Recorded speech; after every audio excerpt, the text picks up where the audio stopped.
किस वजह, उसकी वजह पे आप गए, तो वो किस वजह से? कानून का सहारा लीजिए ना, धार्मिक वजह में फैसला ऑन द स्पॉट करेंगे आप लोग। नबी के लिए जान देने को तैयार हो जाती है, उसको भड़काने का काम क्यों किया गया?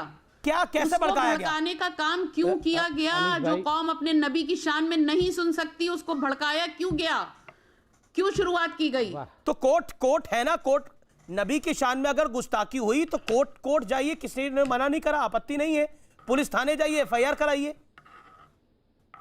संबित पात्रा, फिर यही बात तो हुई ना कि देश में पूरी तरीके से एक अनस्टेबिलिटी है, एक अराजकता का माहौल चल रहा है, उसमें आपने एक शोषण छोड़ा। अराजकता कौन फैला रहा है, अनस्टेबिलिटी कौन कर रहा है? संबित पात्रा। और मैं बार बार बोलती हूँ, दोनों तरफ से जो इस तरह की हरकत करते हैं उनके लिए सख्त सजा का प्राविधान होना चाहिए। संबित पात्रा रिस्पॉन्ड। ध्यान से सुना, लेकिन जो वजह है उसको भी सख्त सजा होनी चाहिए।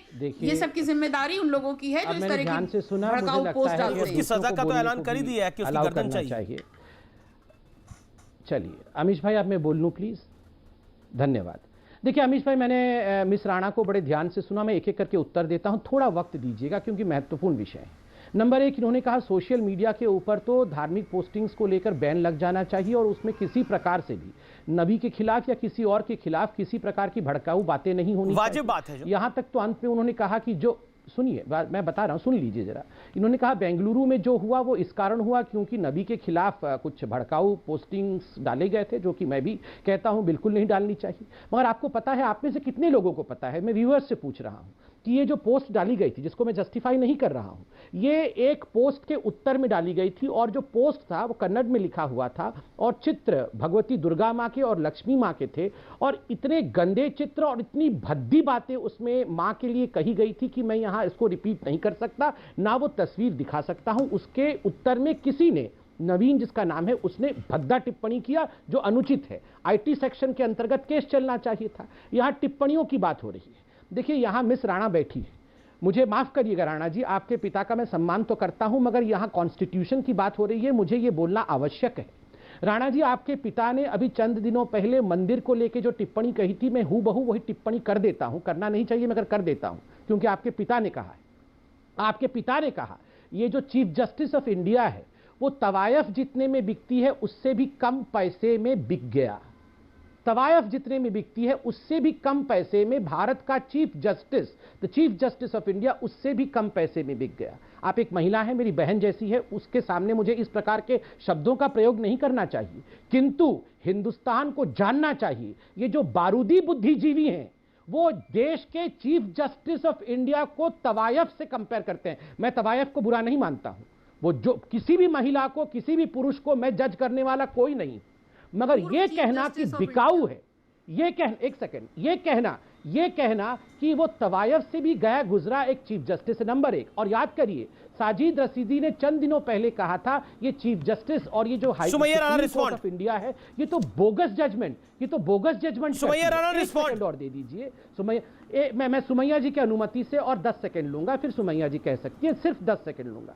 सुमैया जी, आप ये बताइए, आपने बताया कि आप कंबल बांट रही थी और यूपी के पुलिस ने कंबल चोरी करके आपके कंबलों को लेके भाग गई। देखिए इस देश में ये नैरेटिव सेट किया गया है, याकूब मेमन भी कंबल ही बांट रहा था और ये जो बुरहान वानी था बेचारा, वो हेडमास्टर का बेटा था, वो भी कंबल ही बांट रहा था। हाफिज सईद भी पाकिस्तान में कहता है कि मैं थोड़ी बम फोड़ता हूं, मैं कंबल बांटता हूं, चावल बांटता हूं, मैं तो मदर टेरेसा हूं गरीबों का। तो ये जो नैरेटिव सेट करने की कोशिश की जा रही है उस नैरेटिव को हमें समझना है और देखना। ओके सुमैया राणा, जवाब। संबित जी, कंबल बांटना कोई जुर्म है क्या? संविधान में कहीं लिखा है, किसी कानून की किताब में लिखा है कि कंबल बांटना जुर्म है? पहले तो आप इसका जवाब मुझे दे दीजिए।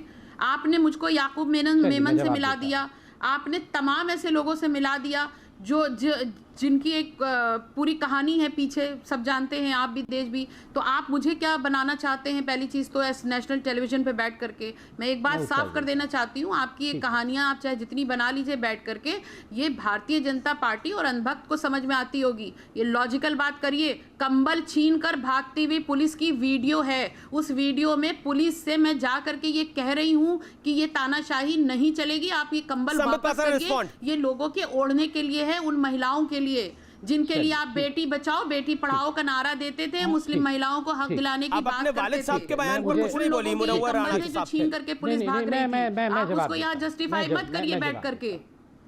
ठीक है। चलिए, आप कंबल बांट रही थी, आपके साथ बहुत जुल्म हो गया कि कंबल आपके पास तो सारे जवाब हैं, आप बैठते ही हैं तैयारी करके। यही सब सर नहीं, बिल्कुल तैयारी करके आपको भी बैठना चाहिए बहना। और मैं आपको बहन की तरह पूछ रहा हूँ, मुनव्वर राणा जी के साथ मैंने कई डिबेट किए हैं, बड़ा सम्मान करता हूं, उन्होंने चीफ जस्टिस ऑफ इंडिया को तवायफ कहा, आप उससे सहमत हैं?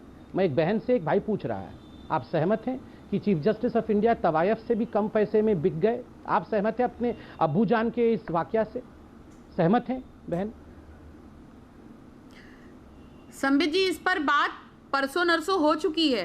आज डिबेट का मौजू जो है उस पर रहिए। बेंगलुरु हिंसा है, सोशल मीडिया को गलत इस्तेमाल करना है भड़काने के लिए। आज आप जिस डिबेट में बैठे हैं उस पर बात करिए, बातों को मत घुमाइए। आप बातों की फिरकी में बहुत बड़े माहिर होंगे, लेकिन हमारे से नहीं चलेगी आपकी फिरकीबाजी।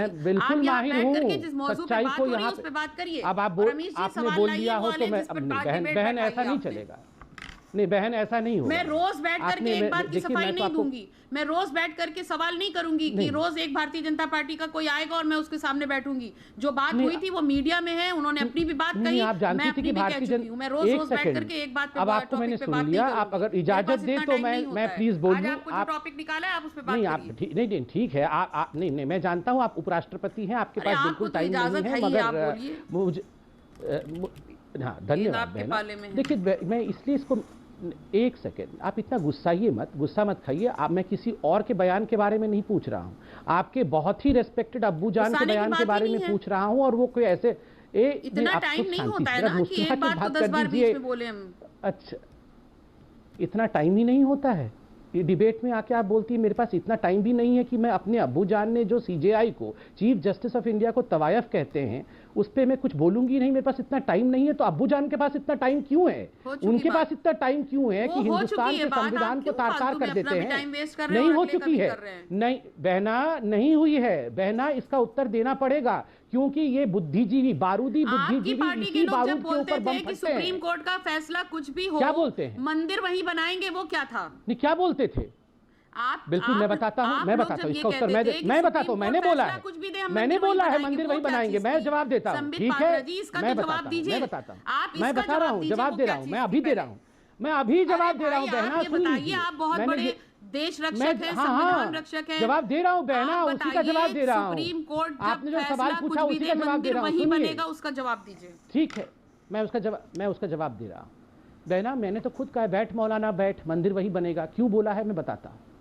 देखिए, जैसे कोई भी माँ होती है ना, वो जानती है कि मेरे बेटे ने कोई गलत काम नहीं किया है, तो वो सीना ठोक के माँ या पिता बोलता है कि मैं जानता हूँ कि फैसला मेरे बेटे के हक में आएगा। ठीक उसी प्रकार हम जानते हैं ना कि वही भगवान राम की उत्पत्ति हुई थी। यही मैं आपके मुंह से कबूलवाना चाह रही थी। आपको ये बात मालूम थी कि फैसला मेरे ही हक में आएगा। मेरे को बोलने दीजिए, राम के बच्चों को बोलने दीजिए। मैं आपके बीच में कितनी हमारी आस्था थी सुप्रीम कोर्ट के ऊपर। कंप्लीट करने दीजिए। आस्था तो दिख रही है सुमैया राणा जी, आस्था तो दिख रही है। अमीश भाई, मुझे इस प्रश्न का उत्तर कंप्लीट करने दीजिए, और प्लीज अबाध्य कंप्लीट करने दीजिए। बहुत महत्वपूर्ण सवाल पूछा है मेरी बहन ने। आपने कहा कि हम कैसे कहते थे कि मंदिर वही बनेगा? इसलिए कहते थे कि सारे साक्ष्य, सारे फैक्ट्स हमारे पास थे, और जिसके पास फैक्ट्स होता है ना, वो सीना ठोक के कहता है कि हमारे पास तथ्य है। और जिसके पास तथ्य नहीं होता है, वो सुप्रीम कोर्ट के चीफ जस्टिस को तवायफ कहता है और गाली देता है। ये फर्क है, ये फर्क है। बातों में फर्क है। ना दिखाइए, गलत दिखाइए कहाँ कहा गया है? बिल्कुल 20 मिनट हो चुके हैं। मैं सीधा रुक करता हूं शोएब जमाई, आपके पास आता हूं और मैं सीधा आपका रुक करता हूं और आपसे बहुत सीधा सवाल पूछता हूं मैं। क्या आपको लगता है दंगे से ज्यादा दंगे वाली सोच हानिकारक है मुल्क के लिए? आज तो हम देश में अमन की बात करें,